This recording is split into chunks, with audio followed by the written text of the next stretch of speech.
आजाद कश्मीर के अवाम ने पीटीआई को तारीखी कामयाबी दिलाई है। नून लीग और पीपल्स पार्टी मरियम नवाज और बिलावल भुट्टो जरदारी से इस्तीफा लें, नई क़यादत को आगे आने का मौका दें।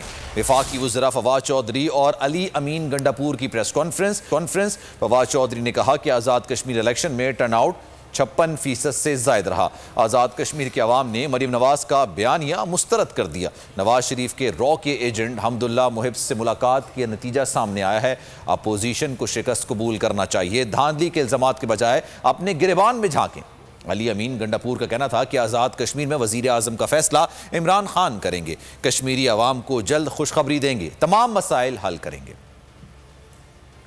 मैं ये समझता हूँ कि असूली तौर के ऊपर अगर नून लीग और पीपल्स पार्टीज़ कोई उनमें रमक भी है पार्टी की, तो उनको चाहिए कि वो बिलावल भुट्टो से और मरियम नवाज शरीफ से इस्तीफ़ा ले लें। खुद भी उनमें अगर कोई थोड़ी बहुत सियासी तौर के ऊपर कोई शर्म है और इतनी बड़ी शिकस्त की जिम्मेदारी उन्हें कबूल करनी चाहिए, और बजाय इसके कि एक खामखा धांधली के इल्ज़ामात लगाएं और ऐसे ही उनके पीछे छुपने की कोशिश करें, अपने गिरबान में झांकें, अपनी सियासत को परखें। और पीपल्स पार्टी और नून लीग जो एक बड़ी अहम सियासी जमातें हैं, उनके अंदर नई लीडरशिप को उभरने का मौका दें।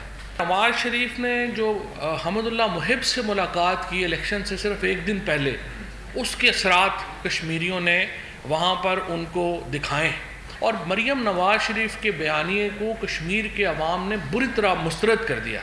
जो 72 साल की महरूमी है कश्मीर के अंदर, आज़ाद कश्मीर के अंदर, इंशाल्लाह जिस तरह गिलत बल्तिस्तान में हमारी हुकूमत आई और हमने 370 बिलियन का पैकेज देकर आज माशाल्लाह उनकी 72 साल की महरूमी का अज़ाला कर रहे हैं। इंशाल्लाह बहुत जल्द हम कश्मीर के लोगों को खुशखबरी देंगे और इंशाल्लाह तमाम मसाइल जो उनके हैं इंशाल्लाह उनको हल करेंगे।